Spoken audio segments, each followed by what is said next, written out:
Damares primeiro. Boa tarde a todos. É um prazer estar aqui com vocês. De forma... Peraí. Vou ficar assim agora para ver se... Bom, gente, muito boa tarde. Eu estou responsável hoje para mediar o painel aqui entre nossa querida Damares e Lucas, tá joia? E vou, de forma bem rápida, me apresentar. O meu nome é Rosa Tenório, eu sou engenheira civil, presidente do CREA Alagoas, e assim, faço questão de sempre citar, é um orgulho que eu tenho, acho que é um orgulho para as mulheres também. Eu sou a primeira presidente mulher do CREA Alagoas em mais de 50 anos, na verdade, a primeira candidata mulher ao CREA Alagoas, e eu acho que é isto daqui. De forma exitosa, a gente conseguiu estar aqui com vocês hoje. Então, é um prazer enorme. Quero agradecer ao Confea, que nos fez esse convite, e poder hoje estar aqui com Damares, que a gente se encontrou mês passado. Damares foi uma das 6 mulheres do Brasil homenageada pelo Programa Mulher na Câmara Federal de forma inédita. Então, é um prazer enorme, Damares, revê-la aqui, tá? Damares é uma referência para a engenharia no nosso país. E Lucas, nosso querido também, que vai estar aqui. Os dois, a ideia é que os dois, cada um, fale um pouco, e depois a gente abra para vocês e faça um debate sobre o tema que eles irão apresentar. De forma rápida, quero apresentar Damares Kirsten Pinheiro, possui graduação em Engenharia Química pela Universidade Federal de Santa Maria, mestrado em Engenharia Química pela Universidade de Campinas e doutorado em Geofísica Espacial pelo Instituto Nacional de Pesquisas Espaciais, INPE. Atualmente é professora associada da Universidade Federal de Santa Maria, onde coordena o curso de pós-graduação em Meteorologia, tendo sido anteriormente coordenador do curso de graduação de Engenharia Química. Eu não vou ler porque são 2 folhas, viu, gente? Então, dentre tantas outras coisas, Damares. Nosso querido Lucas, pós-graduação em Meteorologia pela Universidade Federal de Santa Maria também, mestrado em Meteorologia pela Universidade Federal de Santa Maria e doutorado em Meteorologia também pela mesma universidade. Passou um tempo também de pós-doutoramento na Universidade de La Réunion, na França. Desde 2017, professor adjunto da Universidade Federal do Oeste do Pará. Nossa, foi para longe, em Santarém, né?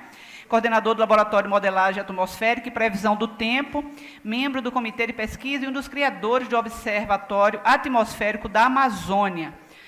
Uma experiência na área de geociências com ênfase em meteorologia.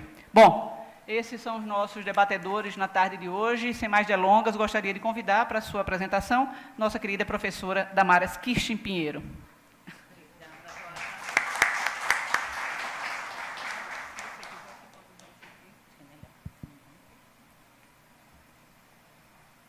Boa tarde, colegas. Deixa eu pegar aqui o passador ali, controles. Bom, eu quero primeiramente, dizer que eu estou muito feliz aqui pelo convite, né, do Confea, a indicação, né, da coordenadoria das câmaras especializadas da engenharia química, e também pela Rosa, né, que estou assim, muito feliz de revê-la aqui também, e a todos os colegas. Bom, pessoal, eu vou falar para vocês um pouco. Primeiramente, eu quero colocar pontos para depois a gente discutir. E o Lucas também, eu acho que a gente já conversou antes, nós nos conhecemos já há bastante tempo, né? Quando a gente trabalha numa mesma área, é fácil, né?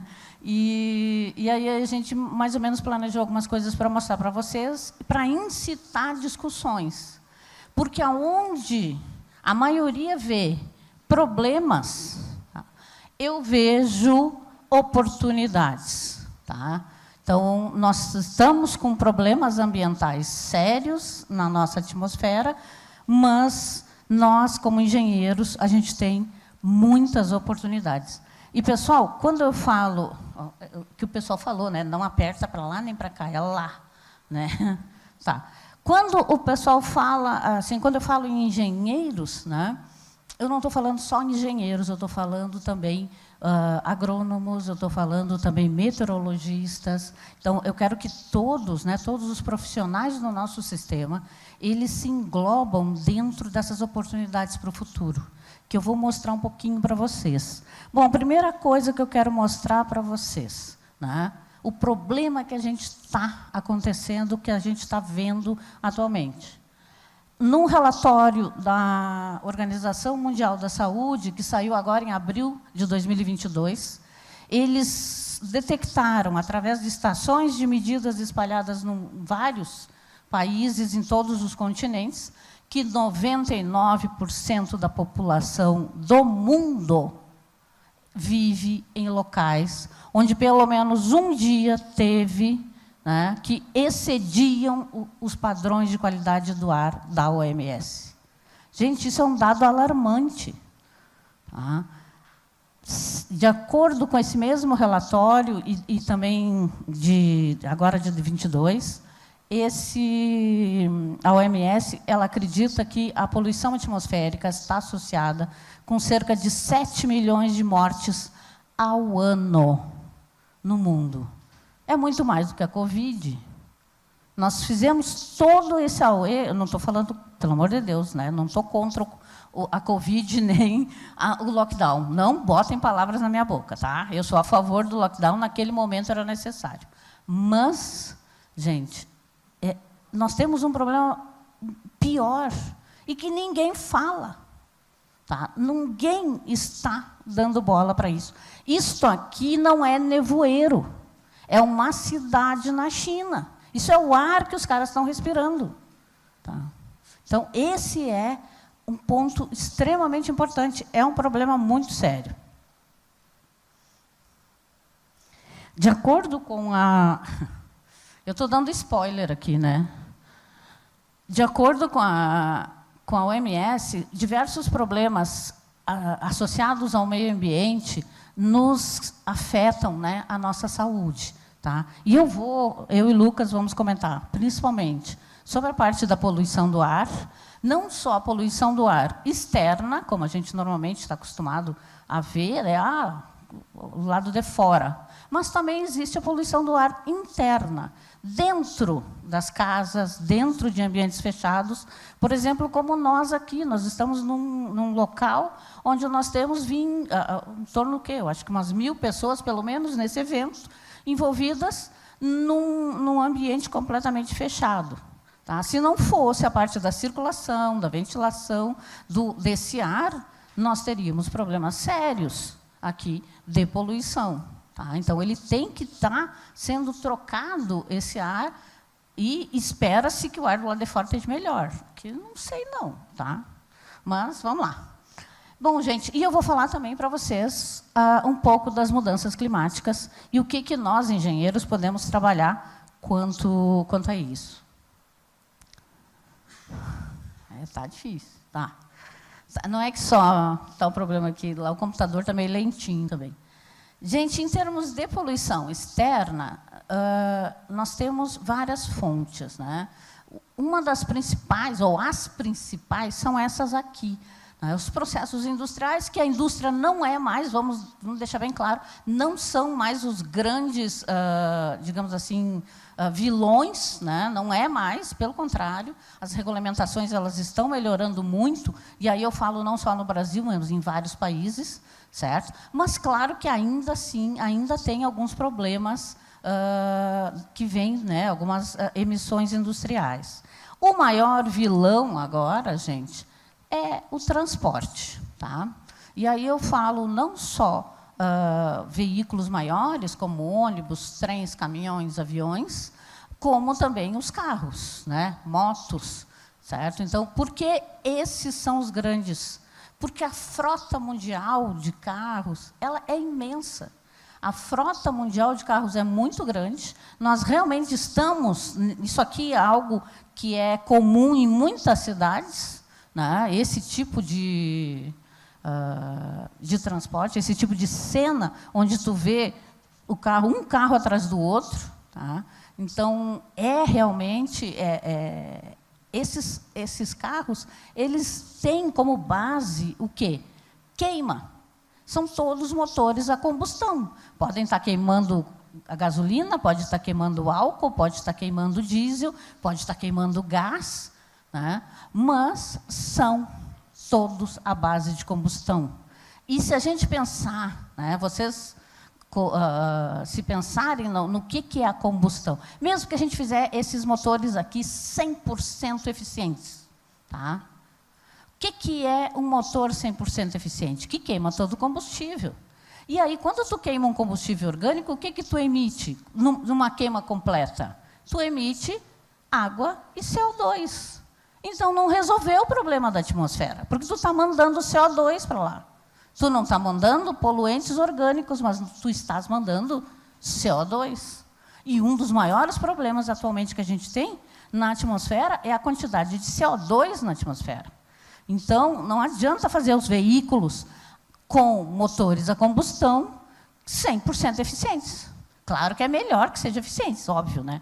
Mas o que a gente tem que fazer é motores que não sejam a combustão. Aí é que entra a engenharia. Tá? Outro grande ponto é aqui, gente, a geração de energia elétrica. Este também é um dos maiores, assim, que causa muita poluição e a emissão de CO2, principalmente. Quando a gente gera a energia elétrica com base em queima de carvão, com base em queima de petróleo, tá? Esse é o problema, a gente não pode mais usar queima. A combustão, esse processo que a gente aprendeu lá na Revolução Industrial, precisa ser modificado. Gente, nós estamos há, sei lá, 400 anos usando a mesma coisa, né? Então, nós precisamos mudar esse processo. Nós já temos algumas tecnologias, só que ainda são caras e algumas delas assim, precisam ser ainda melhor desenvolvidas. Para isso, nós estamos aqui, nós, engenheiros. Tá? Aqui eu coloquei, isso aqui, esses pontos vermelhos, são pontos de queimadas. Tá? Isso aqui é um conjunto de fotos de satélite de um ano específico. Tá? Então, seriam as queimadas daquele ano. Aí vocês veem quem é que mais queima. América do Sul, Brasil, né? África. São o que mais queimam. Tá? E nós, aqui no Brasil, a gente recebe o ar não só das queimadas aqui da nossa região da América do Sul, mas também a gente recebe queimadas, o ar das queimadas da África. Por quê? Porque aqui existe um ciclone que faz um movimento do ar, ele vem daqui para cá e daqui vem para lá. Então, esses dois continentes, eles se alimentam com o ar poluído. Tá? Então, existem problemas bem sérios na época de queimadas, tanto na África quanto aqui na América do Sul, que podem causar problemas, inclusive problemas internacionais. Né? Nós já tivemos alguns pontos, algum tempo atrás, onde a França começou a reclamar do Brasil, porque a região francesa, nós temos uma região francesa aqui do lado de Madagascar, ali na Reunião, que é a universidade que o Lucas trabalhou, e que é onde eles estavam recebendo o ar com bastante quantidade de CO2 lá, por causa das queimadas nossas aqui, do Brasil. Então, gente, queimadas, pelo amor de Deus. Deve ter vários agrônomos aqui, né, onde o pessoal sabe que engenheiros florestais não pode. Né? É um tipo de processo, né, que não pode mais ser aceito. Tá? Bom, o que causa isso? Causa justamente essa barrinha que está aqui, são poluentes, não é nuvens. Tá? A mesma coisa aqui, no caso de Nova York. Aqui foi uma foto de São Paulo e aí uma foto de Nova York. Então, Nova York, essa foto já é mais antiga, não é? Nova York não está tão ruim assim. Né? A São Paulo, a foto é recente.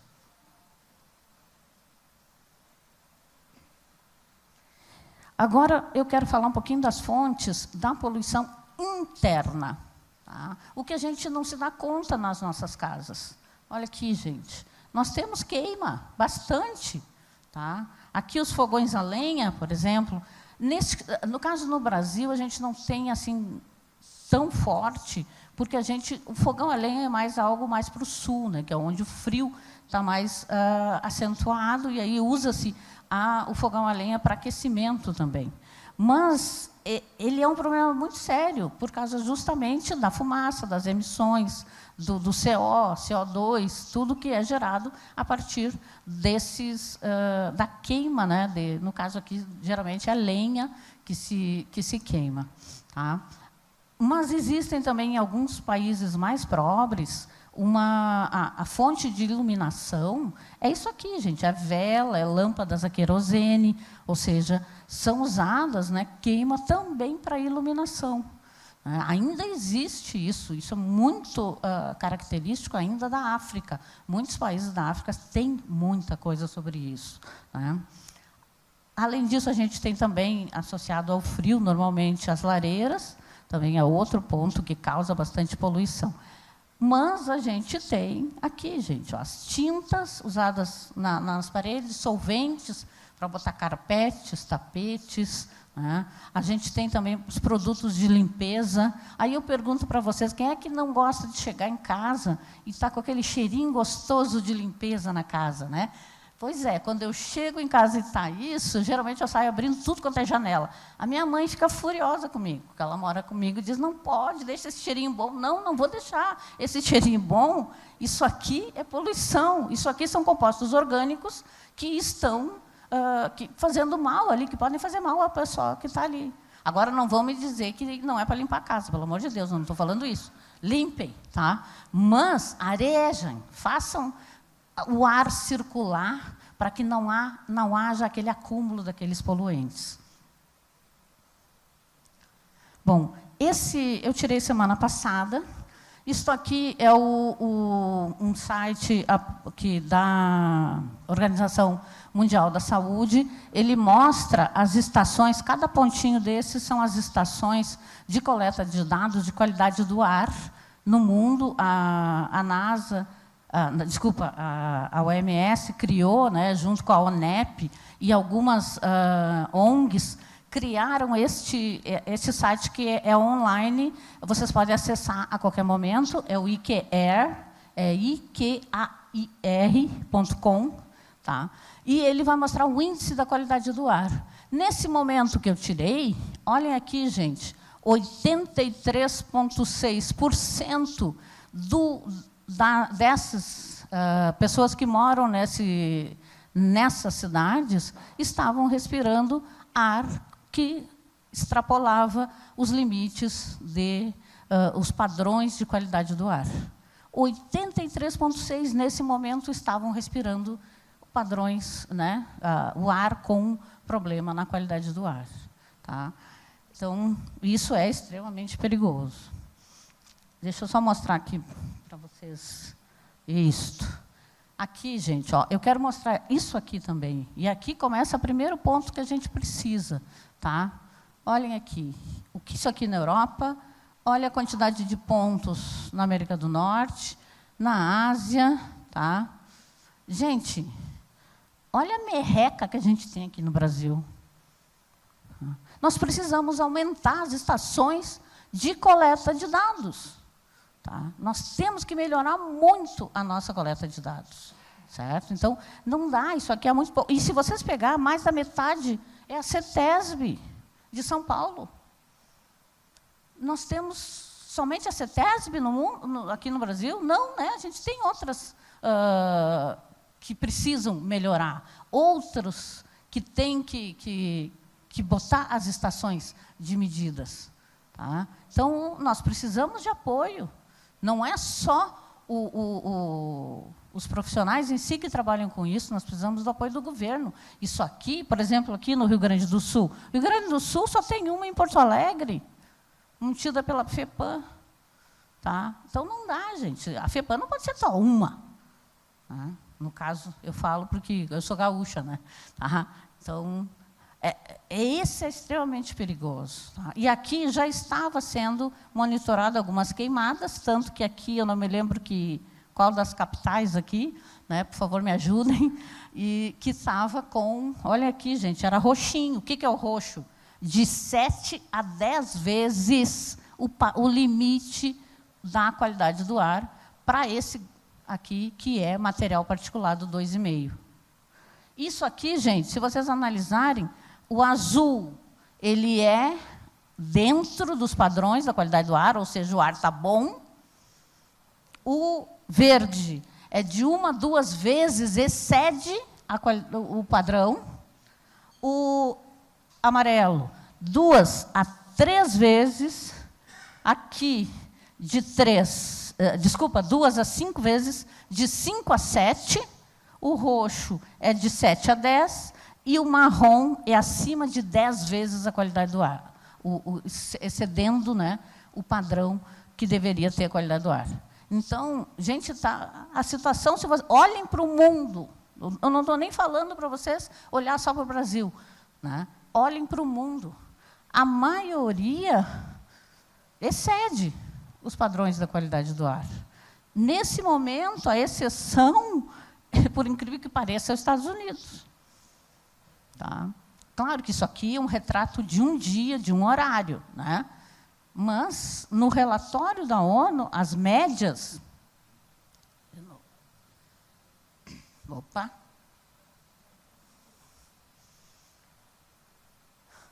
Tá difícil. Aqui. Esse aqui, do relatório da ONU, também, olha, aqui são as médias em 2021, valores médios anuais. Alguns países não têm estação de medida, por isso que estão em cinza. Mas, se vocês verem aqui, gente, ó, o que é esse azul, que são os países com qualidade do ar boa, que não excedem o padrão. Nenhum país, na sua média, não excede os padrões de qualidade do ar. Olha aqui. Todos eles. O Brasil, por exemplo, ficou aqui de 2 a 3 vezes o padrão da qualidade, porque o padrão aqui para esse material particulado 2,5 é 5 microgramas por metro cúbico. E o Brasil, a média, ficou entre 10 a 15 microgramas por metro cúbico. Tá? Então, para vocês verem que nenhum país está com problema, né? Nós estamos com problemas seríssimos no ar. Bom, eu vou falar um pouquinho agora, rapidinho. Está difícil esse controle.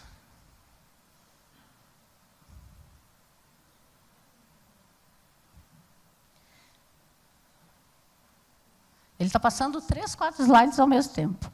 Eu vou falar agora um pouquinho das mudanças climáticas, que, gente, ela existe, ela está aí. Não é falatório, não é loucura de cientista. Nós estamos sofrendo mudanças no clima mundial. Tá?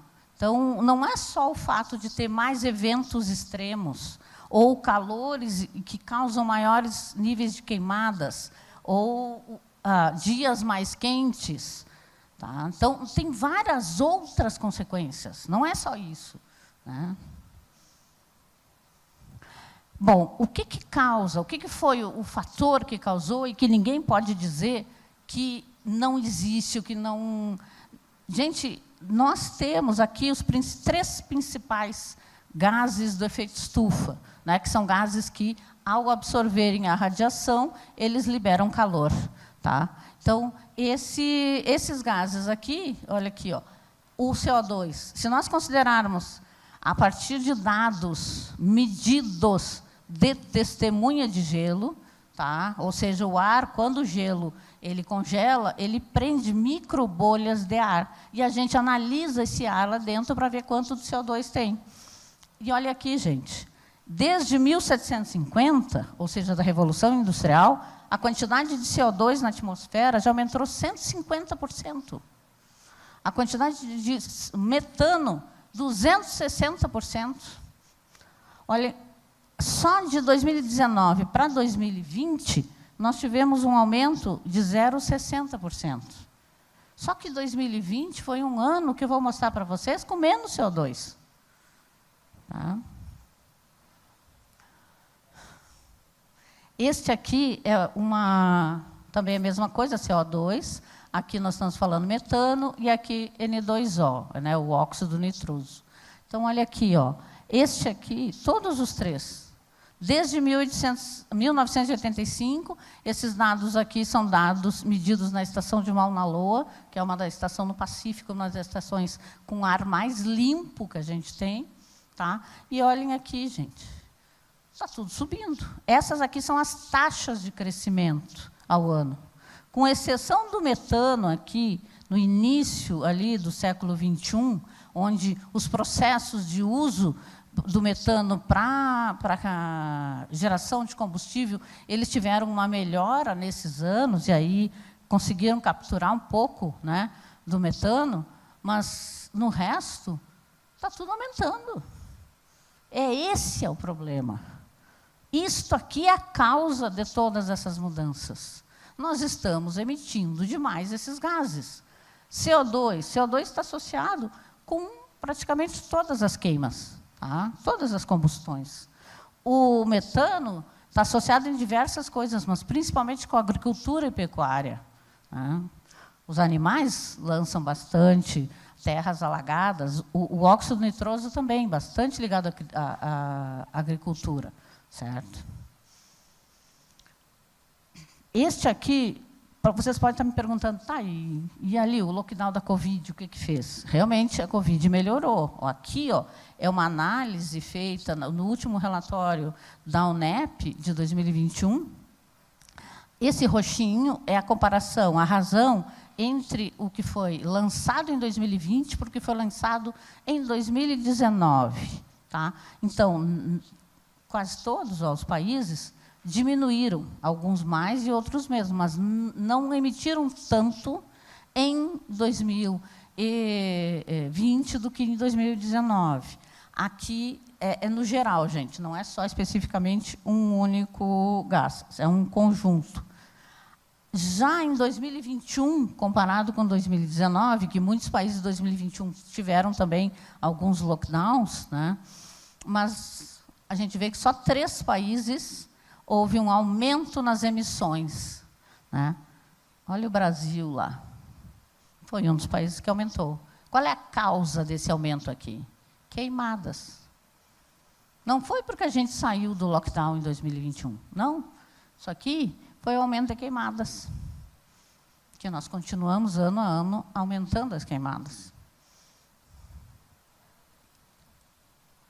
Este aqui, mostrar para vocês uma das maiores fontes, né, que eu falei para vocês que o transporte, né, por que o transporte tem bastante fonte? Porque queima combustível. E também a parte de geração de energia elétrica. Isso aqui é um relatório da BP, tá, falando sobre o uso de energia no mundo. Esse aqui é energia primária. Né? Então, aqui embaixo nós temos o petróleo, aqui é o gás natural, carvão, esse amarelinho aqui, um pouco escuro, é a energia nuclear, depois a gente tem a hidrelétrica e, por fim, as renováveis. Isso aqui, essa análise está desde 2000. Tá? Então, nos últimos 21 anos, né, ou seja, agora no século XXI, como que se comportou a energia no mundo. Então, vocês veem que a geração de energia elétrica por renováveis, em comparação ao ano 2000, aumentou bastante. Não é suficiente ainda, mas melhorou bastante. Tá? Aqui, o petróleo, se vocês analisar, ele chegou a crescer um pouco. O que é essa queda aqui? Essa queda aí é 2020. Isto aqui, ó, é o ano de 2020. Tá? Que houve essa queda, basicamente no petróleo. Os outros permaneceram mais ou menos constantes. Né? E aí foi que a gente teve essa diminuição. E, consequentemente, a gente vai ter a diminuição também nas emissões devido, né, desse ano de 2020. E essa análise também do relatório, no caso do relatório de 2021, a gente vê que aqui, ó, essa queda no consumo de energia primário, ele foi só comparável, ela foi uma queda, foi a segunda queda desde que é medido esses dados. Só foi a única vez que se consumiu menos energia no planeta foi o quê? Na Segunda Guerra Mundial. Gente, olha aqui. E é óbvio que aqui é a emissão de CO2 devido ao uso de energia. Tá? Então, vocês veem que ele também caiu, acompanhou, né, a geração de energia. Certo? Então, não me digam que eu não estou falando aqui que geração de energia elétrica é o maior vilão. Não é. Porque aqui também, isso aqui é energia primária, não é só energia elétrica. Ela é também a energia para movimentar os carros, para movimentar ônibus, para tudo. Tá? Então, vamos ter cuidado nisso aí, certo? O que a gente precisa? A gente precisa de novas tecnologias, tecnologias que não usem combustão. Essas tecnologias já existem, mas por que a gente não está usando somente elas? Porque elas ainda estão, em alguns casos, muito caras. E aí é que entra nós, engenheiros. Bom, agora, o que a gente mostrei para vocês foi alguns problemas que estão aí. Agora eu quero mostrar para vocês o futuro. Tem conserto? Tem. Aí que eu digo para vocês, aí são as oportunidades para nós, profissionais do sistema Confea-CREA. Tá? É nós que temos que resolver esse problema. Está nas nossas mãos a solução desse problema. Nós temos que capitanear as soluções. Bom, a UNEP, né, a ONU já fez a parte dela, né, ela já lá em 2015, montou esses Objetivos de Desenvolvimento Sustentável. Né? São 17 Objetivos de Desenvolvimento Sustentável, onde o ar ele se envolve em vários. Não é só aqui, na ação contra as mudanças do clima. Tá? Aqui, saúde e bem-estar está diretamente ligado. Energia limpa e acessível também está diretamente ligado. Cidades, comunidades sustentáveis, no caso da poluição interna, também está aqui. Então, nós precisamos... O problema ambiental do ar, né, do que a gente está respirando, ele é, sim, um problema que pode ser resolvido, que se envolve em vários itens de desenvolvimento sustentável. Certo? A Organização Mundial da Saúde também colocou em 2021 2 relatórios, eu quero mostrar para vocês. Esse aqui é os padrões de qualidade do ar. Os antigos padrões de qualidade do ar eram de 2005, ou seja, 16 anos depois que eles mudaram. Tá? Então, mudaram agora para 2021. E esse outro aqui, que foi atualizado agora em 2022, nesse aqui é que nós precisamos olhar mais, nós, engenheiros. Eu vou mostrar algumas coisinhas para vocês. O que eles fizeram neste compêndio? Eles colocaram possíveis soluções. Gente, vocês me desculpam, ficou muito pequeno, vocês não vão conseguir ler. Tá? Mas aqui, por exemplo, introduzir o tratamento de água em 2 estágios. Ou tem a parte de... desculpa, o tratamento de água não. O tratamento de lixo em 2 estágios e fazer gerar biogás. Tá? Então, nesse sentido, o que eles dizem que precisa fazer? Envolve não só a parte sanitária, mas a parte ambiental, e envolve o quê? Quais é que são os instrumentos? É uma melhor infraestrutura, mais tecnologia e também ambientes sustentáveis, construção sustentável. Também precisa, neste caso aqui. Quem que tem que fazer? Quem que tem que implementar? Não só as nações, mas também as comunidades. As comunidades têm que reforçar também nisso. Tá? Aqui, por exemplo, esse outro, que é reduzir as queimadas. Né? Essa redução das queimadas, principalmente nos campos, na agricultura, isto aqui é com base em regulamentações. E é também função dos países. Né? Só que nós, como comunidades, também temos que cobrar. certo? Então, olhem isso aqui tem, eu acho que 200, 300 páginas. Não fala só dos problemas atmosféricos, fala também o problema de água, vários tipos de problemas ambientais e faz algumas sugestões de solução. Gente, isso aqui, se a gente olhar, tudo envolve engenharia, agricultura, meteorologia. Tá? Em tudo, todas as linhas que estão aí envolvem as nossas profissões. Esse aqui, só vou passar, já me avisaram, o tempo já está passando, mas é só a comparação entre 2021 e 2005, aí vocês veem que houve uma redução em quase todos os índices dos padrões de qualidade de ar, com exceção aqui do SO2, que eles dobraram. Tá? Aí é um problema que eu não sei dizer exatamente por quê. É um problema político, na verdade.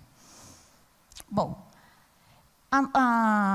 já em 2014, o IPCC, o Painel Intergovernamental de Mudanças Climáticas, já fez algumas sugestões do que pode ser, como que a gente pode resolver. Por exemplo, uso mais eficiente de energia.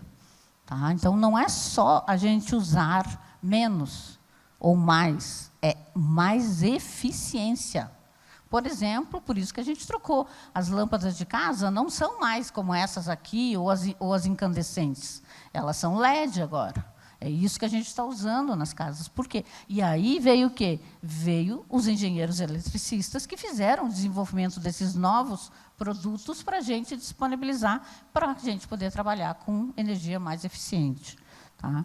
Então, precisa melhorar ainda, muito. Maior uso de energia não carbono ou baixo carbono. Ou seja, aquela energia, como eu falo para vocês, é sem queima. Tá? Não pode emitir. Por mais que seja uma combustão completa, vai emitir CO2. E aí é um problema. Então, não pode emitir, ponto. Tá? Então, essa tecnologia já existe, a gente já tem, só precisa melhorar. Precisa ainda melhorar bastante essas tecnologias para o uso ser intenso.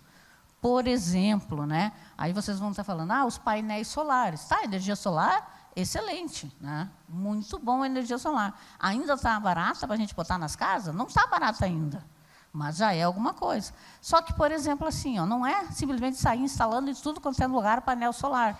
Não sei se vocês conhecem, eu acho que o pessoal aqui que é da área da elétrica conhece, mas instalaram uma das maiores usinas solares do mundo na Espanha, no deserto. Gente, eles gastam não sei quantas toneladas de água por ano, estão causando um problema ambiental seríssimo lá, para lavar a porcaria dos painéis que perde eficiência por causa da poeira do deserto. Então, não é instalar em qualquer lugar, é pensar qual é a melhor solução para qual ambiente. Esse é o ponto. Não é sair instalando tudo quanto é canto. Tá? Aumentar os sumidouros de carbono. Aí nós temos que fazer a nossa meia-culpa. O Brasil é o maior, atualmente é um dos maiores causadores do desflorestamento, ou seja, da retirada da floresta. Tá? Então, nós temos que parar com isso. Acabou, gente, nós temos que dar um basta nisso. Como fazer isso? Forçando os governos. Independente de governo, que eu não vou falar de governo, eu não quero entrar nessa seara, pelo amor de Deus, tá? Mas a gente tem que modificar. Tem que fazer legislações mais fortes e tem que cobrar e tem que fiscalizar. Esse é um dos principais pontos.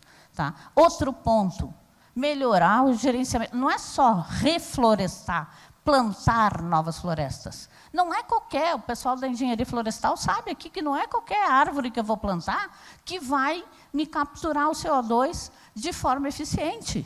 Tem que ter um gerenciamento de florestas. E aí é oportunidade para o pessoal da florestal. Tá? Existem essas oportunidades de futuro. E aqui, eu falo como engenheira química. A engenharia química já sabe retirar o CO2 da atmosfera de muitos anos atrás. Décadas a gente já sabe esse processo. Mas por que a gente não tira?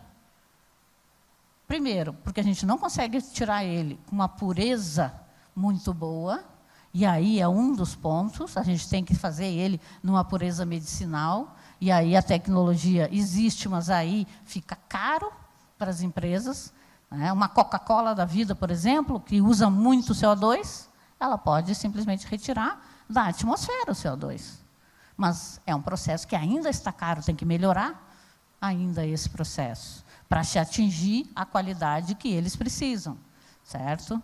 Mas aí, mesmo que a gente consiga usar para tudo o uso que a gente conhece do CO2, ainda assim a gente precisa tirar mais. Por isso tem essas ideias de estocagem de carbono. Tem gente que quer injetar o CO2 de volta para baixo da Terra. Ele veio do petróleo, vamos botar de volta na Terra. Só que eu tirei líquido de baixo, né? E eu vou injetar gás lá para baixo? Não é bem assim. Tá? Não, eu sou completamente contra esse tipo de processo de geoengenharia. Isso aí pode causar um problema no futuro que a gente nem imagina daqui a algum tempo. Tá? Bom, e mudança de estilo de vida e comportamento. Isso é outra coisa que a gente precisa fazer, certo? Aqui eu botei, não sei se vocês viram ali no biocombustível, eu botei um ponto de interrogação. Por quê? Porque, para mim, biocombustível ainda emite. Claro que ele é melhor do que outros, por quê? Porque vem da planta. Então, tu planta, enquanto ele está na forma de planta, ele está capturando CO2, depois, quando ele passa para ser combustível, ele volta, devolve aquele CO2 para a atmosfera. Então, não adianta grande coisa, né? Tá? É melhor do que o petróleo. Tá? Mas, continuo dizendo, vamos parar de queimar. Esse é o ponto. Bom, essas sugestões aqui foram criadas também pela Organização Mundial da Saúde. Tá? E, se vocês analisarem, adotar, revisar, implementar os planos de qualidade do ar. O Brasil tem os nossos planos de 2018, da CONAMA de 2018. Mas, cadê a implementação deles? Só está no papel, gente. Tá? Monitorar a qualidade do ar, identificar fontes de poluição. Cadê os meteorologistas? Nós temos que monitorar o ar, mas precisa de investimento do Brasil, claro, dos estados. A gente precisa de investimento no meio ambiente. Nós precisamos monitorar o nosso meio ambiente e fontes de poluidoras para poder resolver. Tá? Apoiar a transição para energia limpa nas casas. Gente, nós ainda estamos usando fogão a gás nas casas. Não falo nem fogão a lenha, né? Lá no sul a gente tem bastante fogão a lenha. Mas, gente, fogão a gás, pelo amor de Deus, vamos trocar, já existe tecnologia aí. Só que, claro, que eu queria uma indução, mas não tem dinheiro para pagar, né? Tá? Mas precisa, vai ter que baratear. É uma tecnologia existente, tem que baratear. Tá? Transporte público, seguro, acessível. Gente, rede de vias de pedestre e ciclovia. Não é uma ciclovia indo do nada para lugar nenhum, como em muitas cidades tem. Como nós lá em Santa Maria tem. Uma ciclovia que vai do nada para lugar nenhum. Ninguém usa, óbvio, porque não tem, ninguém passa por ali. Tem que botar a ciclovia aonde precisa. E em tudo. Tá?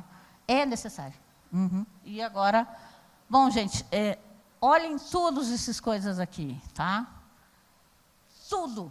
Com exceção desse último aqui, que fala dos currículos, colocar a poluição do ar nos currículos dos profissionais da saúde, o restante todo envolve engenharia. Nós que temos que abrir a frente, ser pioneiros nessa mudança de tecnologia, nessa mudança de mentalidade. Esse é o ponto, gente, mentalidade. É isso que nós precisamos mudar. Tá? Esse material vai ficar disponível para vocês, se vocês quiserem. E, claro, que eu estou aqui para resolver e tirar dúvidas de vocês. Então, eu agradeço. Desculpa, Rosa, passei um pouco. Ok? Obrigada.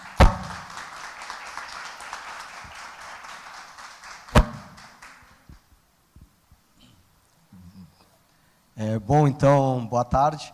Acho que vai ser em ato contínuo aqui, né, professor? Não sei se a senhora quer dar uma palavrinha.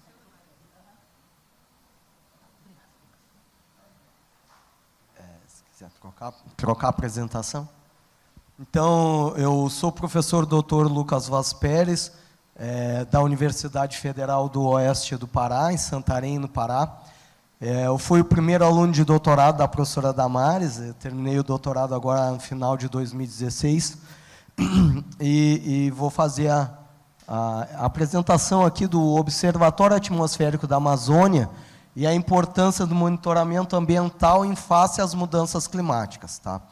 Então, essa nossa iniciativa, né, tem um apoio do Instituto Nacional de Pesquisas Espaciais, que é o nosso grande parceiro e investidor dessa observação ambiental no interior da Amazônia.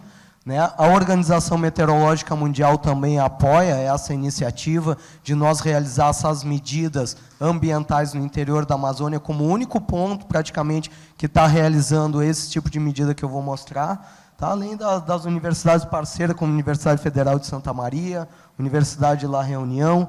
Então, a gente está conseguindo fazer esse... Opa! Deixa eu ver. Aí. Tá? Então, eu tenho graduação, mestrado e doutorado em meteorologia na Universidade Federal de Santa Maria, com doutorado sanduíche em 2015 de 9 meses, mais pós-doutorado de 8 meses na Universidade de La Reunião, Universidade Francesa da Ilha de La Reunião. Né? E desde 2017, então, estou lá em Santarém, no Pará, na UFOPA.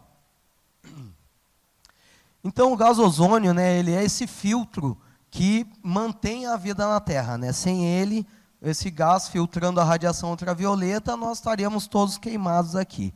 Então, da importância, né, de nós termos aqui a nossa camada de ozônio, né, então ela tem um máximo na altura aqui em torno de 25 quilômetros, onde o ozônio na estratosfera ele é benéfico, porque filtra essa radiação solar. Já o ozônio na troposfera ele é um poluidor, ele é um gás de efeito estufa, e ele está associado com os poluentes. Né? Então, a gente tem aqui uma figura que mostra, então, essa diferença do período pré-industrial para os dias atuais, onde a gente tem anomalias positivas de ozônio na troposfera. Então, ou seja, estamos aumentando os níveis de poluição dentro da troposfera, que é essa primeira camada até em torno de 10 quilômetros de altura. Né? E, para cima disso, nós estamos tendo anomalias negativas do conteúdo de ozônio. Então, ou seja, na altura da camada de ozônio, nós estamos tendo reduções, tá, do conteúdo de ozônio. Então, ou seja, as mudanças climáticas, o aquecimento global, que faz com que o ar suba e retire o ozônio das regiões equatoriais onde ele está sendo formado, está acelerando esse processo de retirada do ozônio das regiões equatoriais. Então, isso está sendo uma nova preocupação, né, professor Zama, com relação à Organização Meteorológica Mundial, principalmente porque nas regiões equatoriais nós praticamente não temos essas medidas. Né? Então, é muito difícil nós trazer para essas regiões de floresta, como na Amazônia, colocar instrumentos de alta performance em regiões onde a infraestrutura das próprias cidades, né, são bem baixas. Né? Então, aqui a gente tem também, né, o período pré-industrial, a diferença, né, onde a gente tem o buraco de ozônio antártico aqui também, né, que foi a partir da emissão dos gases CFCs, que a partir da circulação atmosférica eles são levados em direção aos polos, e lá nos polos, então, ele, a partir de reações químicas heterogêneas, ele acabam destruindo o ozônio e formando o buraco de ozônio antártico, como uma questão antrópica, porque o homem começou a colocar CFCs na atmosfera, esses CFCs acabaram se deslocando em direção aos polos, e isso fez com que ocorresse o buraco de ozônio na Antártica. Aqui. Então, 90% do ozônio está na estratosfera e somente 10% na troposfera. Bom, então, na estratosfera, a gente tem esse tipo de circulação, né, chamada circulação Brer-Dobson, onde o ar ascende nas regiões equatoriais e desce nas regiões polares. Né? Então, as regiões mais aquecidas, o ar se expande, sobe, e transporta o ozônio formado na região equatorial, que é onde chega mais radiação solar, e leva em direção aos polos. Então, os polos deveriam ser as regiões onde a gente tem maior concentração de ozônio. Porém, nos períodos de primavera, acontece a formação do buraco de ozônio em função da emissão antrópica desses gases CFCs que destroem a camada de ozônio. Então, aqui a gente tem esse esquema, né, dessa circulação ascendendo na região de precipitação, das zonas de convergência intertropical, que formam a nebulosidade. Esse ar é bombeado para cima e acaba tomando a componente em direção aos polos e desce nos polos. Então, existem vários processos de troca de ozônio entre as duas camadas, né? E tudo isso pode ser acelerado a partir do momento que nós tivermos o aquecimento global, o aquecimento das regiões equatoriais, e isso vai fazer com que essa circulação se acelere, retirando o ozônio da região equatorial. E isso pode ser muito perigoso para os diversos sistemas ambientais que nós temos nessa região, né? Nós temos a floresta amazônica, que está bem ali, né, cheio de biodiversidade lá, onde a retirada excessiva desse ozônio em função das mudanças climáticas pode causar um impacto na biodiversidade dentro da floresta amazônica. Tá? Então, essa é uma grande preocupação da Organização Meteorológica Mundial. Na minha tese de doutorado, né, a gente analisou a questão do buraco de ozônio antártico, que vem aumentando a sua área desde a década de 80, com a sua descoberta, né? Então, hoje em dia, nós temos uma área em torno desse vermelho aqui. A gente vê opa! Eita! Apertei errado aqui. Vamos voltar. Será? Mais um. Ah, foi demais. Se perde aqui, é rápido, né? Tá. Então, né, a gente tem a área do buraco de ozônio antártico que cresceu bastante desde a década de 80, se estabelecendo ali em torno dos anos 2000, tendo uma tendência de redução já a partir do 2015 para frente, tá? Em função da redução da emissão desses gases CFCs, que vêm sendo substituídos por outros. Então, o buraco de ozônio antártico, né, essa massa de ar, né, girando no sentido horário no continente antártico, só que, vez ou outra, ela desprende massas de ar pobre em ozônio que pode chegar ao sul e sudeste do Brasil. Então, ou seja, existem dias que nós não sabemos quais são, onde essas massas de ar vindo do buraco de ozônio antártico atingem o nosso país, né? E essa é uma grande preocupação, onde nós, como meteorologistas, e também os engenheiros, o pessoal da informática, a gente quer prever quando essas massas de ar pobre em ozônio vão chegar, para poder, então, fazer o alerta das populações, né? Aqui tem um gráfico, uma simulação numérica do modelo estratosférico, onde a massa de ar de origem polar, pobre em ozônio, avança sobre a América do Sul e acaba chegando ali na região de Santa Maria, onde nós fizemos essas medidas de camada de ozônio, né? E depois ela passa e atinge até o sudeste do Brasil. Tá? Então, cidades como Rio de Janeiro, São Paulo, esse fenômeno pode estar acontecendo, nós não estamos nem sabendo, porque não estamos nem monitorando. Então, a importância de manter os equipamentos funcionando. Então, aqui eu vou apresentar para vocês o Observatório Espacial do Sul, lá na cidade de São Martinho da Serra, próximo de Santa Maria, aqui no estado do Rio Grande do Sul. Tem toda uma plataforma solarimétrica e diversos outros equipamentos, onde encontra-se lá o espectrofotômetro Breuer 167, que faz medidas de camada de ozônio, radiação ultravioleta, aerossóis, SO2, NO2, né, em tempo real. Esse equipamento está custando em torno de 1.800.000, né, professor? Um equipamento novo como esse. O Brasil tem 7 apenas. E funcionando mesmo, nós estamos com 3, o Natal, se nós for botar 3. Então, ou seja, falta esse investimento público, não só de recurso financeiro, mas de pessoal, que queira, né, manter esse tipo de equipamento funcionando. Na plataforma solarimétrica existem vários outros equipamentos, que eu vou mostrar agora aqui para vocês. A gente tem o GUV, que mede a radiação numa banda do ultravioleta e radiação par, que é a fotossinteticamente ativa, o Breuer no ultravioleta, os radiômetros UVA e UVB, o biômetro, que faz a medida do índice ultravioleta, os radiômetros PAR e LUX, que pegam a radiação fotossinteticamente ativa, que afeta os seres vivos, tá? Além do SOLIS, que é um equipamento mede radiação solar global, direta, difusa, e a radiação emitida pela Terra, né? E os piranômetros, né, que mede a radiação solar global também, né, em cima da plataforma. Então, a partir desses conjuntos de dados, né, a gente conseguiu fazer diversos estudos. Esse aqui, com relação a esses eventos de influência do buraco de ozônio antártico, favorecendo a redução de espécies de pequenos sapos no sul do Brasil. Então, ou seja, quando tu tem o maior quantidade de radiação ultravioleta chegando, isso pode estar deformando os pequenos sapos, que ficam mais suscetíveis aos predadores. E aí, por isso, ele tem essa redução nas suas populações. Então, ou seja, a questão ambiental causada pelo homem, do buraco de ozônio antártico chegar até o sul do Brasil, está favorecendo também a redução de espécies, né, que são mais sensíveis à radiação ultravioleta. Além disso, né, outros estudos climatológicos com relação ao ozônio, né, deu para fazer com longas séries de dados. Aqui nós já temos 26 anos, acho, de séries de dados, né, professor? 42 anos de séries de dados, juntando com o satélite também.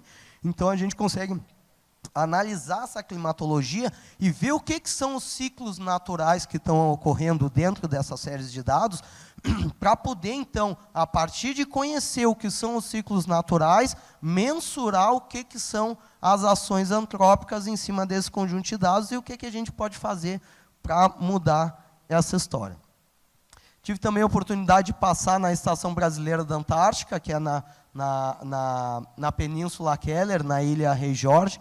Então, a gente tem a área da Estação Antártica Comandante Ferraz, que o módulo de Very Low Frequency, já estudos de ionosfera. Aqui é o módulo de meteorologia e de ozônio, né, onde a gente tinha o espectrofotômetro Breuer, que funcionou de 2002 a 2012, lançamentos de balões que foram realizados lá para estudos de camada de ozônio. Né, aqui é o módulo da Punta Plaza, estudos de mesosfera, em torno de 80 km de altura, ondas de gravidade. Então, para manter todo esse equipamento funcionando, a gente precisa de recurso, e é recurso público. Pode ser parceria público-privada, pode ser, mas é mais difícil da gente conseguir sair da universidade, contactar as empresas públicas, né, privada, para poder nos auxiliar. Então, basicamente, é dinheiro público que mantém as pesquisas lá na Antártica. Então, aqui é a foto do módulo emergencial, né, que foi quando eu fui, em 2014. Agora a estação já está nova, que ela foi destruída no incêndio em 2012. Já tem a estação nova, então tudo está sendo reinstalado lá. Só que a estação está ainda como um corpo vazio, sem os órgãos. Então, a gente tem que ter o investimento para poder manter a observação lá, né, e seguir monitorando, porque a gente não tem como definir as mudanças climáticas sem o monitoramento, sem estar lá o equipamento medindo, porque vários ciclos climatológicos podem estar ali dentro, e só a partir de longas séries de dados a gente consegue ter essa definição mesmo das mudanças climáticas.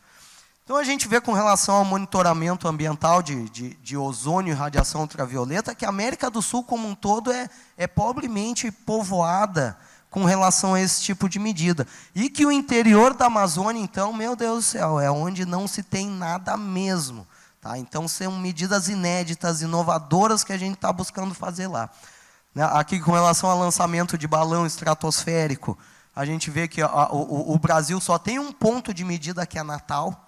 Né? Então, digamos, a gente é pouco representado. Né? O mundo em si também é pouco representado, e o Brasil, né, ainda requer mais desses equipamentos. Agora, Santa Maria, a gente está tentando fazer lá, né, professor? Mas como campanhas, né, a gente tem poucos balões, então não se pode fazer aquele monitoramento contínuo. a partir desses dados de balões, então a gente conseguiu fazer boas publicações, onde a gente vê esse evento de influência do buraco de ozônio antártico no sul do Brasil, causando esse abaloamento aqui, essa redução nessa altura, próximo de 25 quilômetros de altura, onde a massa de ar se desprende da Antártica e chega até o sul do Brasil. Estudos de modelagem numérica também, para simular esses eventos, a gente conseguiu publicar também. Outros trabalhos definindo a climatologia do transporte dessas massas de ar, tanto na troposfera quanto na estratosfera, índices de previsibilidade desse tipo de fenômeno, estamos conseguindo também já estudar mais para o sul do Brasil. Mas também, né, voltando para a questão do norte da Amazônia, a gente vê que a Amazônia é completamente desprovida desse tipo de medida. Tá? E é nessa iniciativa, dentro da Universidade Federal do Oeste do Pará, que é uma universidade verde, o campus da nossa universidade é no meio da Amazônia, então tem muita árvore, a nossa universidade tem 13 anos, está tudo acontecendo novo, e de repente a gente se dá por conta que nós estamos num lugar maravilhoso para fazer esse tipo de medida, que nunca foi feito lá. Tá? Então esse é o nosso propósito, realizar essas medidas no interior da Amazônia em função disso. Ó, a gente está tendo essa questão, né, da previsibilidade do conteúdo de ozônio, é que haja essa anomalia negativa na região equatorial, em função dessa aceleração da circulação Bruyer-Dobson, que vai retirar o ozônio formado na região equatorial, e se essa mudança climática, esse aquecimento global for muito acelerado, isso pode causar graves danos ao ecossistema amazônico. Tá?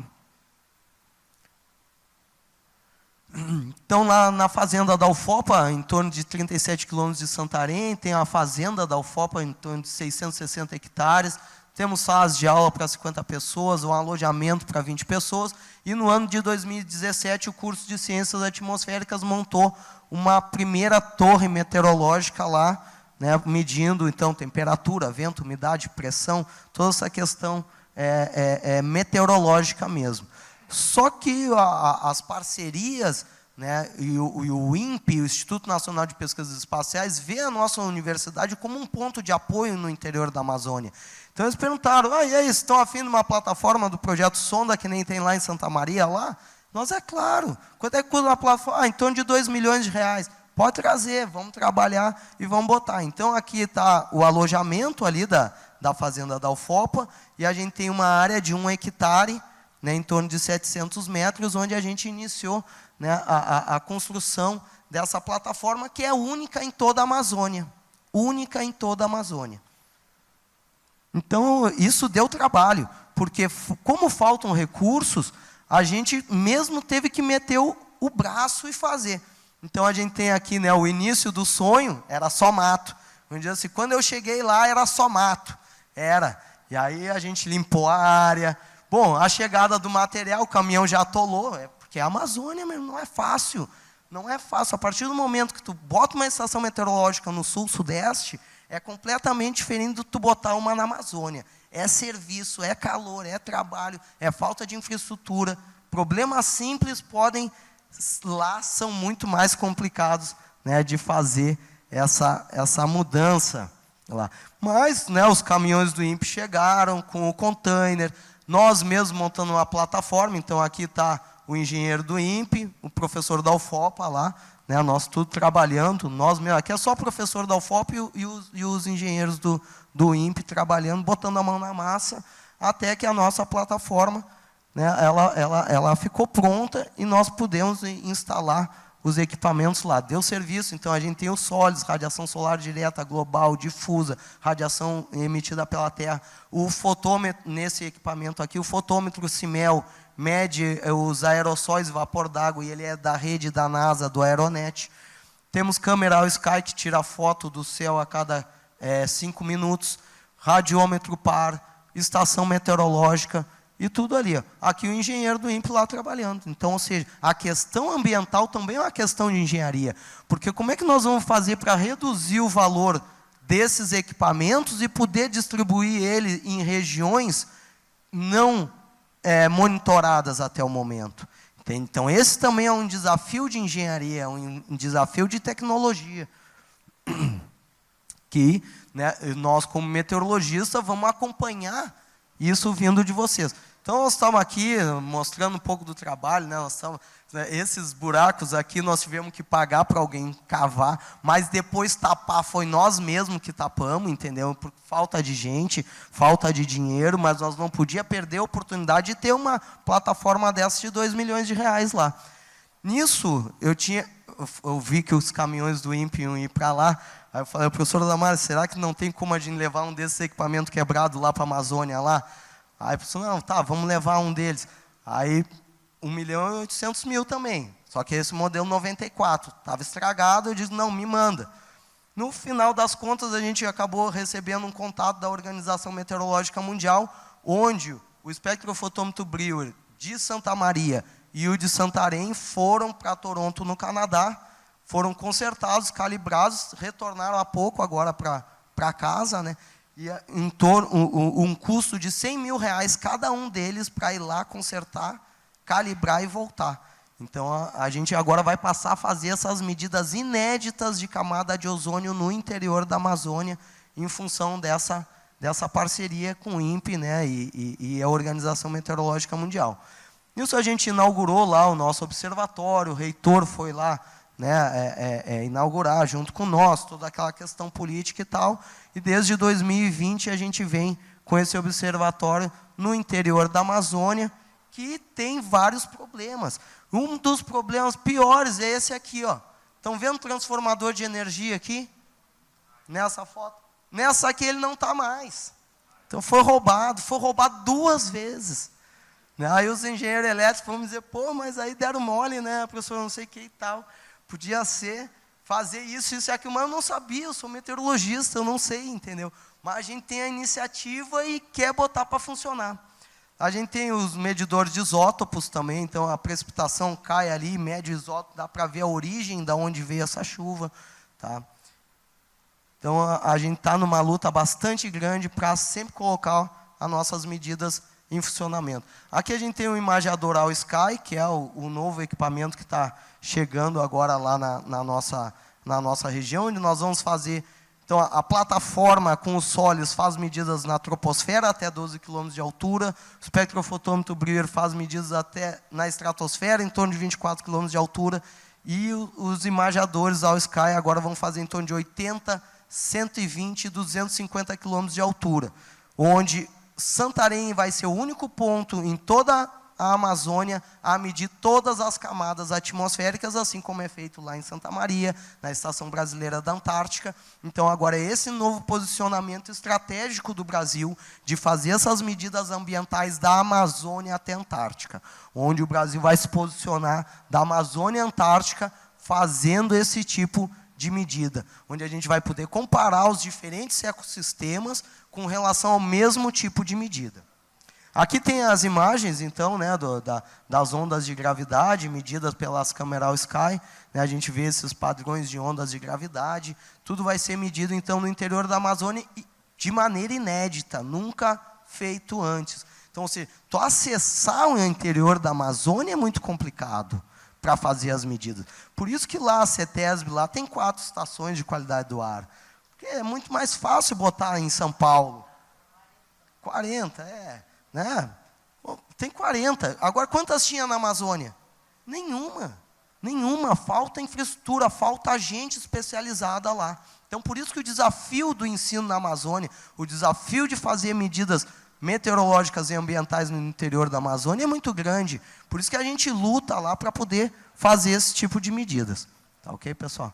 Então, chegou o container para nós, né? O container chegou de balsa. Para vocês terem uma ideia, o container chega de balsa, a gente pega ele no MUC, levou para lá e tudo. Então, a gente está com o container só esperando a aquisição do transformador de energia elétrica para poder o pessoal do INPE ir lá e instalar os 5.300.000 em equipamento aqui dentro, onde a gente vai chegar em torno de 10 milhões de reais de investimento do INPE no nosso observatório, que vai realizar essas medidas inéditas em todas as camadas atmosféricas da Amazônia.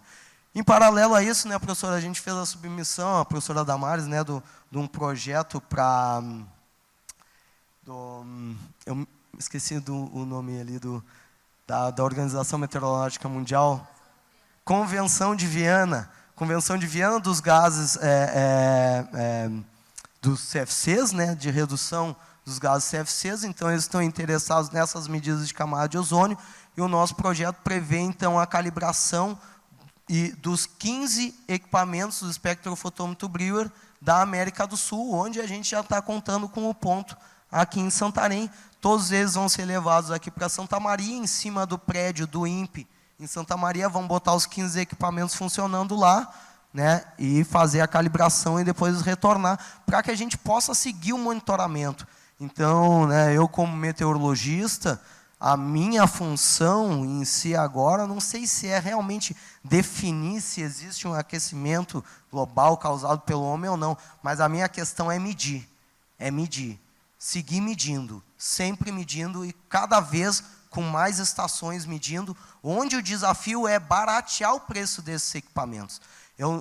Quando eu for interiorizar esses dados, eu não posso chegar com 10 milhões de reais aqui de novo. É muito caro, mas se eu conseguir baixar isso para menos, vai ser muito melhor, eu vou conseguir povoar mais regiões com esse tipo de medidas. E aí a gente conta, então, com o apoio aí dos engenheiros, né, para nos ajudar a baratear esses equipamentos, para que a gente possa espalhar em mais regiões e seguir medindo, para que essa questão de mudanças climáticas possa ser realmente medida e batido o martelo num futuro próximo. Então é isso, pessoal. Muito obrigado. Obrigado. Quer ficar aqui? Para responder com o professor? Quer ficar lá?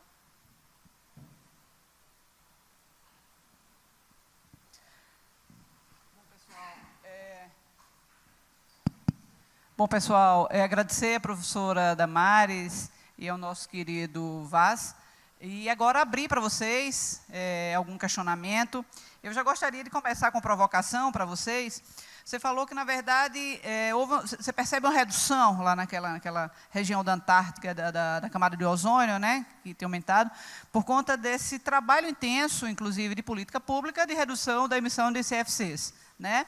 Eu queria que você falasse um pouquinho, né, desses tipos de gases, né, que afetavam a camada de ozônio, e essa mudança, como é que se deu isso de forma rápida aqui no Brasil, e de forma exitosa, como você mostrou aqui, né? Você realmente, com essa mudança de tipo de emissão, você consegue melhorar as condições da camada, né? A senhora quer falar? Não, pode falar. Não, porque eu acho que a senhora é mais especialista. Bom, quanto à parte das causas, né, do buraco, realmente foi mostrado, pesquisas intensas foram feitas no final da década de 80, início da década de 90, onde se realmente conseguiu confirmar que eram esses gases, né, principalmente os gases clorados, né, os CFCs, que são compostos de carbono e cloro e flúor, né? E esses, com muitos estudos, foram confirmados isso. Em 1987 foi assinado o Protocolo de Montreal, depois veio a Convenção de Viena, que é onde o projeto que a gente está fazendo agora é para o fundo da Convenção de Viena. E com esse protocolo conseguiu-se definir que esses gases tinham uma data de validade, ou seja, a partir dos anos 2000 não poderia ser mais produzido CFCs. Aí o que aconteceu? A indústria, os engenheiros, os químicos, eles foram atrás de desenvolver novos gases. E aí se criaram os HCFCs. Botaram hidrogênio lá, grudaram hidrogênio na molécula do CFC. Por que isso? Para travar mais o cloro e evitar a liberação do cloro. Mas ainda tinha cloro nesses gases. Então, novos desenvolvimentos tecnológicos chegaram a outros produtos, que são os HFCs. Eles não têm cloro. Tá? Eles têm hidrogênio, flúor e carbono. Eles não têm cloro. Beleza, para a camada de ozônio, resolveu. Né? Porém, esses gases, eles são fortes gases do efeito estufa.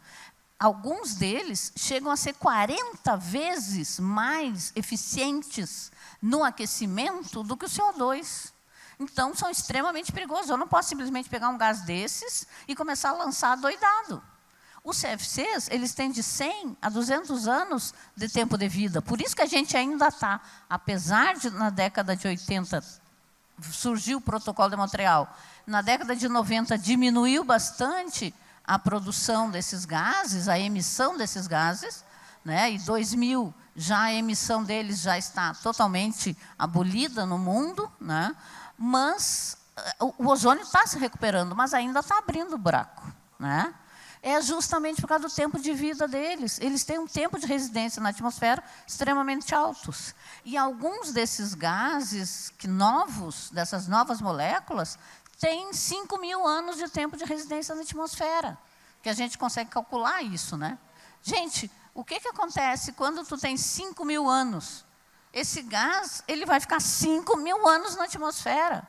Daqui a 10 anos, a gente pode descobrir que eles estão causando algum problema. E se eles são fortes gases do efeito estufa, eles vão ficar 5.000 anos aquecendo a atmosfera. Então, a gente não pode mais usar esses gases. Então, olha só, tem o CFC, tem o HCFC, que é o substituto do CFC, tem o HFC, que é o substituto do substituto. Né? Agora, a gente precisa do substituto, do substituto, do substituto. Gente, é mais outra oportunidade para nós. Nós precisamos de novas tecnologias. E aí eu falo tecnologias disso aqui, ar-condicionado. A gente não vive mais sem isso. Um país como o nosso, por exemplo, não pode ficar sem ar-condicionado. Só que os gases atualmente que estão usando ou destroem ozônio ou aquecem a atmosfera. Gente, tem que mudar, nós precisamos de novas tecnologias. Mais uma oportunidade para nós. Tá? Então, nesse sentido, Rosa, que... Okay. Perfeito. A pergunta aqui. Vamos levar aqui para os colegas. Tem primeiro um atrás de ti, e depois você. Boa tarde. Nem sei que horas são agora. O celular descarregou. Que hora? 6h10, então já é boa noite. Sou Alain, sou do CREA Rondônia, sou engenheiro agrônomo. Eu queria perguntar o seguinte, a gente vê toda essa questão de mudanças climáticas, várias palestras, né? A gente sabe que é um assunto bem complexo, né? Inclusive tem muitas questões além, né, dessa questão do homem, né? A gente vê que cada dia que passa existe mais e mais oportunidade, né, de trabalho nesse sentido, né? Na nossa área de agronomia mesmo, o pessoal cada dia mais trabalha com formas seria colocar o carbono no solo, né, como foi falado, mas através da matéria orgânica, de sistemas de manejo que facilita, que melhora a gestão de animais e plantas e fazer inserir em toda essa questão. A minha pergunta é o seguinte, né, na verdade são duas, eu vou perguntar. Existem alguns dados, né, que inclusive vocês mostraram aí, né, desse aumento do CO2 ao longo dos tempos, né, com a industrialização, a partir lá do século XIX, com a Revolução Industrial. E também existe dados da própria NASA, onde mostra que, apesar desse aumento do CO2, que vem aí, né, lá da ordem de 0,27%, vem para 0,4%, né, 0,04% do CO2 na atmosfera. Então, é fato que houve um aumento. Porém, essa questão da temperatura, ela tem os seus momentos de aquecimento e resfriamento, mas ela se mantém dentro de uma média, né? Não há esse aquecimento global que se fala tanto na mídia, não há tantas essas mudanças climáticas de superaquecimento, né? Então, há, na verdade, pelo que a NASA mostra nos seus dados, ao longo aí dos últimos, né, desde os anos de 1900 até hoje, onde se há uma média, e não aumenta e nem diminui. Aí eu queria saber o que vocês acham disso e desses dados aí.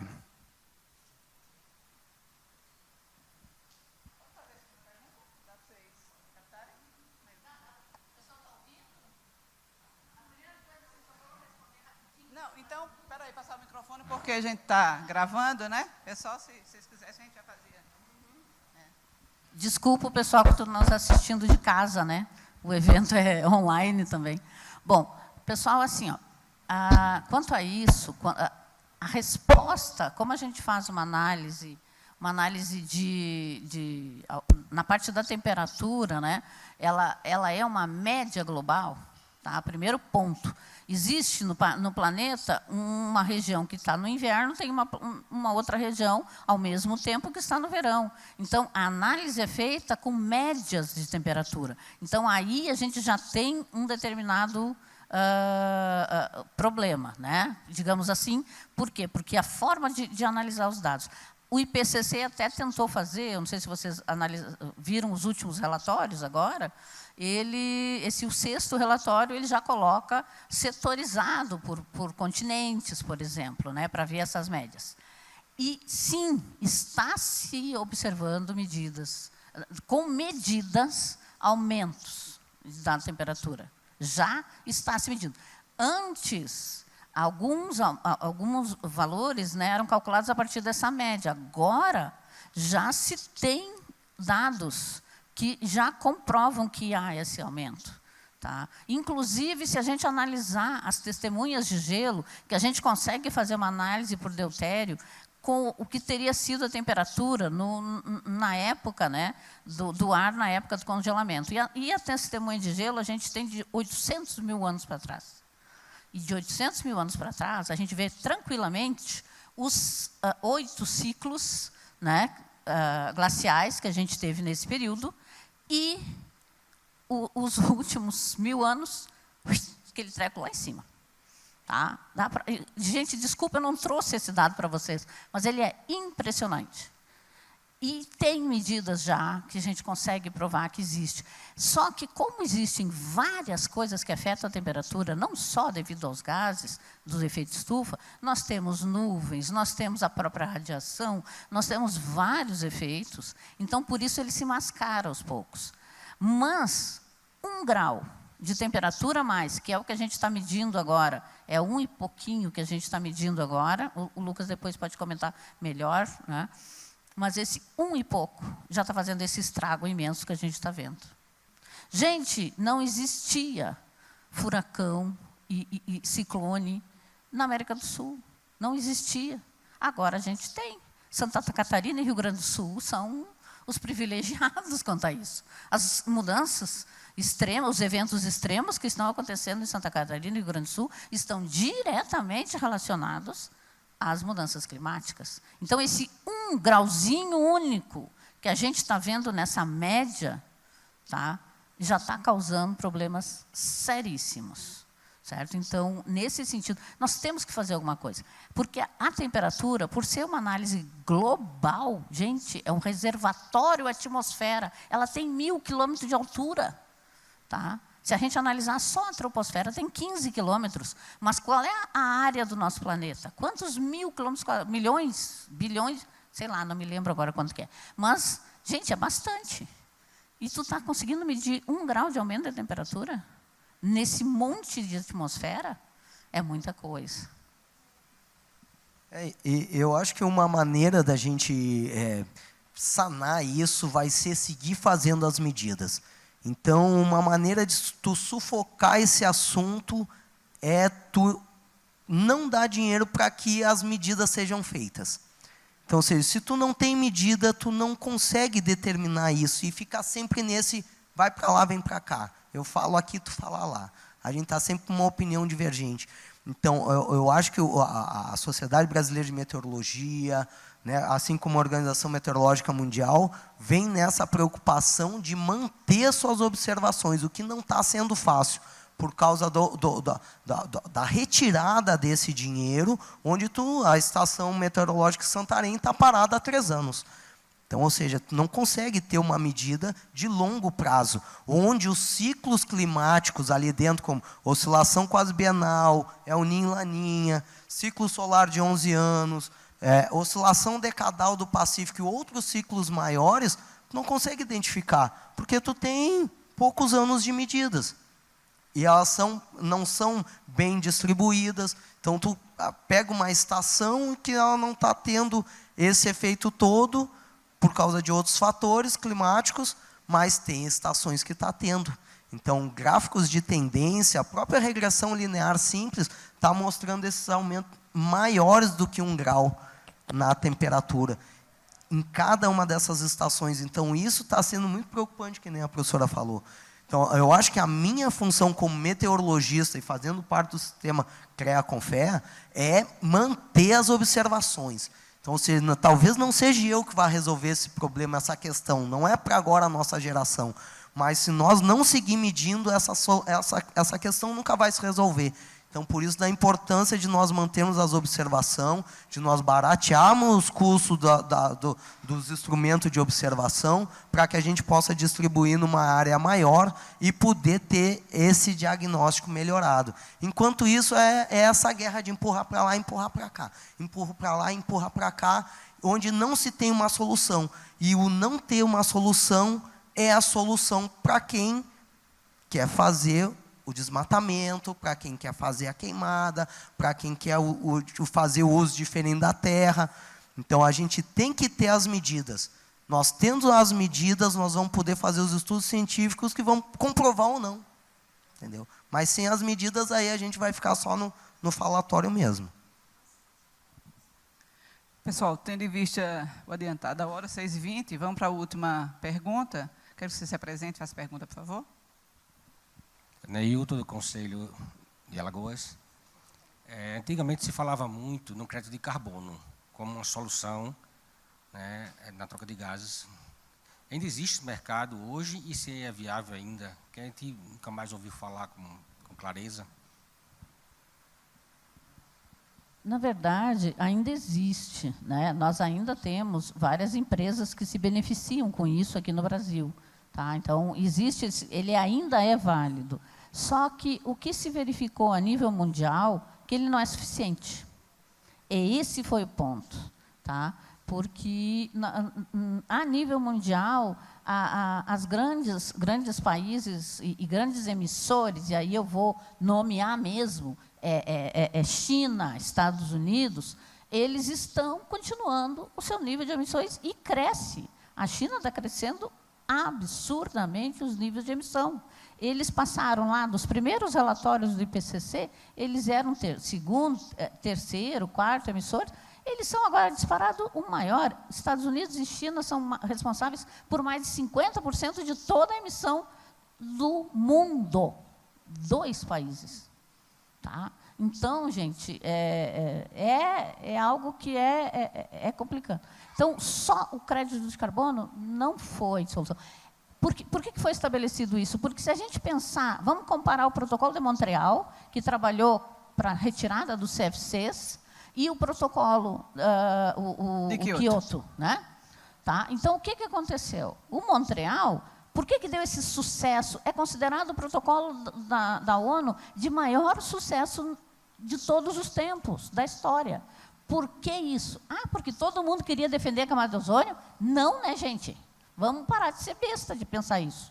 Não é por causa para defender a camada de ozônio, não.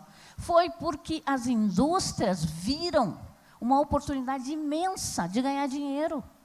Antes, os CFCs já tinham perdido o domínio público.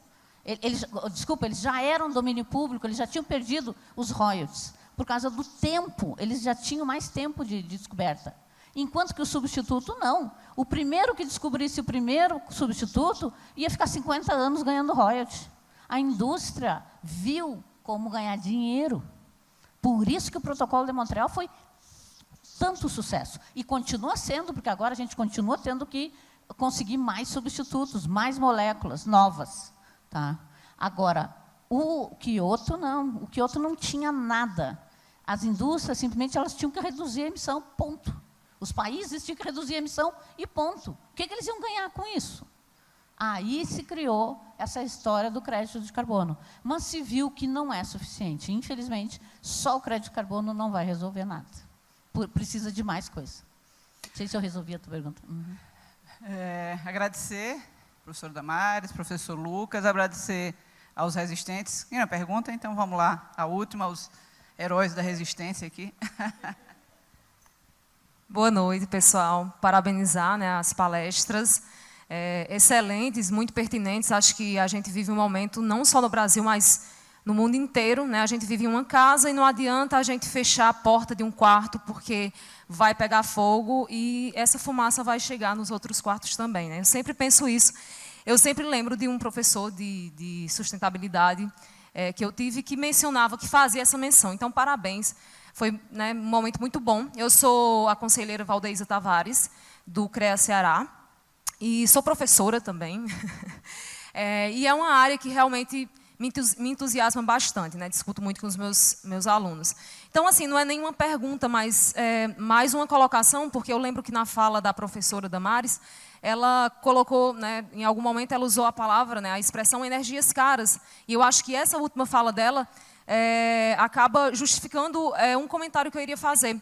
É cara, né, e aí a gente entra, né, o conhecimento científico, tecnológico, como uma janela de oportunidades justamente para baratear, porque a partir do momento que existe viabilidade para as indústrias, né, para se ganhar dinheiro, para se gerar renda com isso, vai haver mais investimento. Né? Então, o que me preocupa muito é justamente uma indústria, né, que, do ponto de vista de desenvolvimento sustentável, né, nega o meio ambiente como uma das esferas, né, e até certo ponto a questão social também, e que se visa muito apenas a economia. Então, eu acho que é um momento de ricas reflexões para a gente levar para casa, para a gente discutir nos conselhos também, porque fazemos parte dessa mudança que a gente quer ver. E como o professor colocou, eu acredito que essas mudanças, digamos assim, de uma forma mais perceptível, vai acontecer nas futuras gerações, né? Para as minhas sobrinhas, enfim, para os filhos, e assim sucessivamente. Então, assim, era mais um agradecimento, porque eu volto para o Ceará, né, com um pouco mais de gás para pesquisar sobre isso, para estudar e para, principalmente, plantar a sementinha da discussão.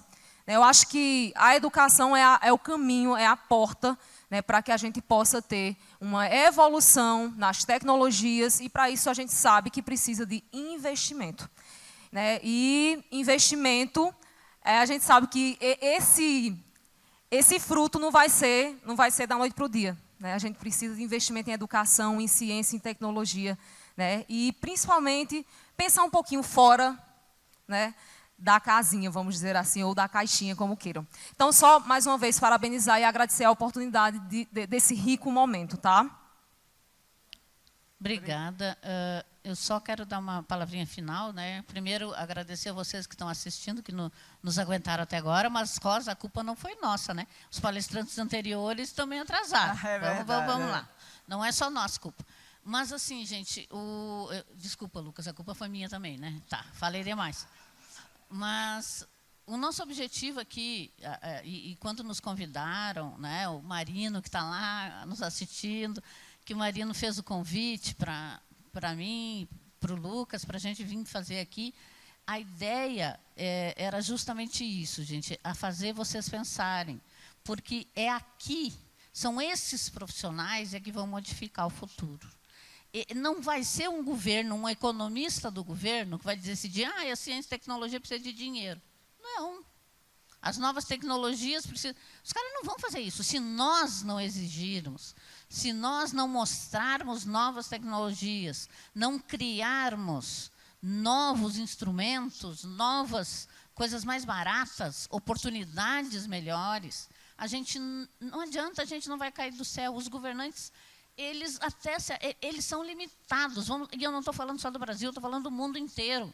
No geral, os governantes são limitados. Gente, eu represento o Brasil na ONU, nas questões de ozônio, desde 2014. Já tive várias reuniões onde eu estava sentada vocês veem aquelas coisas regulares assim, da ONU lá, eu estava sentada naqueles auditórios lá com a placa Brasil na frente. Eu não era a Damares que estava falando, quem estava falando era o país Brasil. Tá? E isso aí é muito forte. Eu já trabalhei muito com políticos também, para tentar melhorar sobre isso. E não é só aqui, é geral. Quando a gente faz os relatórios, que a gente trabalha cada 3 anos, a gente monta um relatório dos gerentes de pesquisa de ozônio, nessas reuniões, A diretora da UNEP, a presidente, sempre nos diz, gente, não façam um treco comprido. Vocês têm que fazer um relatório onde tenha, no máximo, 3, 4 páginas, senão eles não leem. Como é que a gente bota toda a pesquisa do mundo em 4 páginas? Tá? E a gente tem que fazer isso, a gente faz. O relatório mesmo, uns 300 páginas, mas a gente resume para eles. Por quê? Porque eles só leem isso.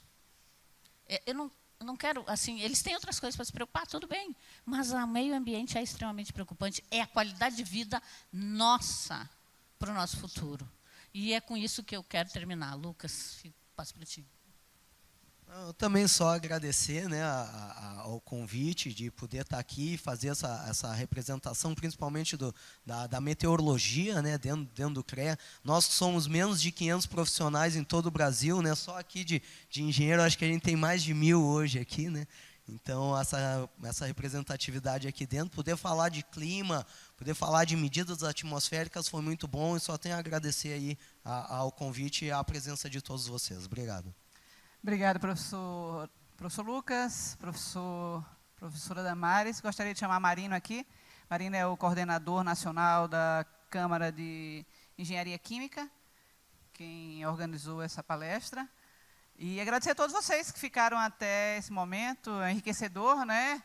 Conhecimento, coisas novas, vocês estão na ponta da pesquisa do país. Então, assim, foi, na verdade, uma tarde e noite muito enriquecedora. Damares, Lucas, obrigada. Né? Eu que militei, hoje não milito mais, militei um pouco na área ambiental, e me fez um revival aqui, umas lembranças bacanas, principalmente dessas discussões que começaram lá, com mais ênfase na década de 80, foi muito forte isso.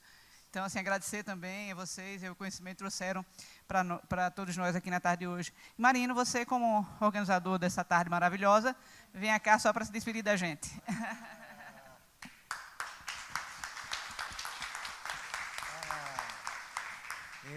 Eu vou dizer uma coisa, né? A Damares, minha colega, a colega querida de Câmara, ex-coordenadora, foi coordenadora nacional, o nosso amigo, né? Eu já aluno da professora, aluno no doutorado, que coisa boa. Uma engenheira civil está fazendo aqui, me conte. Não, e aí eu vou dizer escolheu. E aí eu vou dizer assim, ó, e não podia ser ninguém melhor para mediar que a presidente Rosa. Às vezes eu mexo, né, que eu sou apaixonado por ela.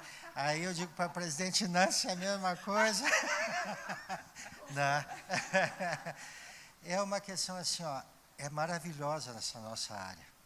Todos que estão aqui, e às vezes a gente ouve falar em meio ambiente, e mesmo dentro da área técnica, de uma forma tão vaga, né?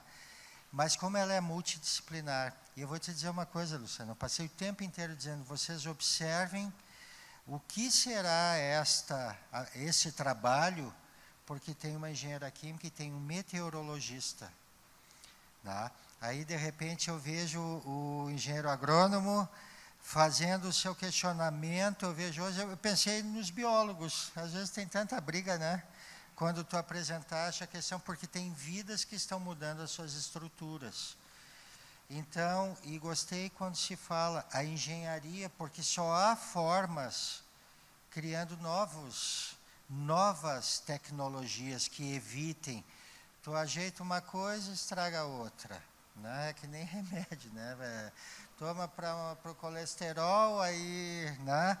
Então, vocês observem, a engenharia civil tem tudo a ver, todas têm. Nós estamos falando de saneamento básico, estamos falando em todas, e não há nenhuma atividade que o homem exerça que não afete, que não haja impacto ambiental. Então, assim, ó, excelente, uma qualidade técnica, muito obrigado, que tarde maravilhosa. Eu assisti 2.